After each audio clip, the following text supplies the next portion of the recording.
Morning Anil ji, क्या बड़े triggers आप आज के लिए देख रहे हैं? एफआईज और डीआईज के आंकड़े जिस तरह से आ रहे हैं, क्या देखना चाहिए आज बाजार के लिए? Good morning Priyanka. देखिए, संकेत मिले जुले हैं आज एफआईज और प्रोविडेंट फंड्स के आंकड़े अगर आप देखें कल के सेशन में अच्छी बात ये थी कि 2 दिनों से हम 25,000 को टच तो कर रहे थे, लेकिन उसके पार निकल कर टिक नहीं पा रहे थे, बंद नहीं हो पा रहे थे। और कल के सेशन में हम 25,050 पर बंद हुए। लेकिन अगर आंकड़े देखेंगे तो आपको थोड़ा सरप्राइज लगेगा कि इस कल की मजबूती में और कल के ब्रेकआउट की जो कोशिश निफ्टी की हुई है उसमें एफआईज का योगदान है नहीं, क्योंकि 1100 करोड़ की कैश की बिकवाली है उनकी।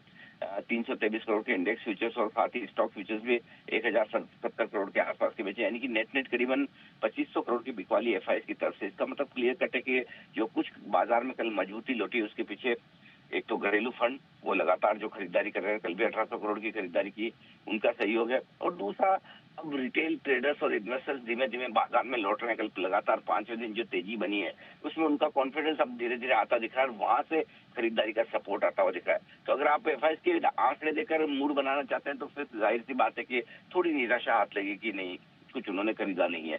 लेकिन दूसरी तरफ दूसरा लिक्विडिटी सपोर्ट तो है ही। ऐसे में मुझे लगता है कि आज के सेशन में सुस्त शुरुआत के बाद इंतजार करना चाहिए, अच्छे लेवल्स के आसपास आने का, सपोर्ट लेवल के आसपास आने का, वहां से खरीदारी की शुरुआत करनी चाहिए।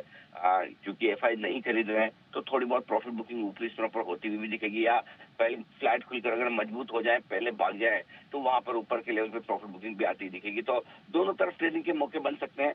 जहां तक रहा सवाल दूसरे संकेतों का, ग्लोबल लेवल पर कोई खास संकेत है नहीं। अमेरिकी बाजारों में मिला जुला सा कारोबार रहा है, वैसे भी हमें ज्यादा फर्क पड़ नहीं रहा इस वक्त अमेरिकी बाजारों से।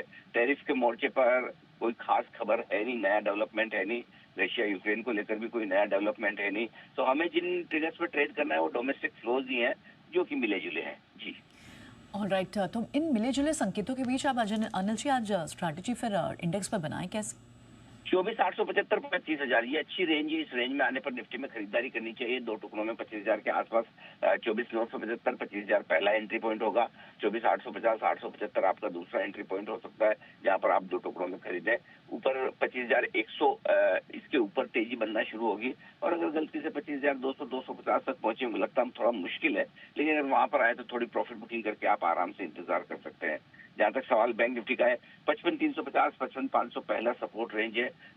और ऊपर की तरफ 55,825 से लेकर 56,000 की रेंज है बैंक निफ्टी में, जहां पर आपको थोड़ी प्रॉफिट बुकिंग आती दिखेगी। खरीदने का मन करे तो बेहतर ये कि निफ्टी पर फोकस करें, क्योंकि पिछले 2 सेशन से निफ्टी ज्यादा बेहतर दिख रहा है, बैंक निफ्टी थोड़ा कमजोर है।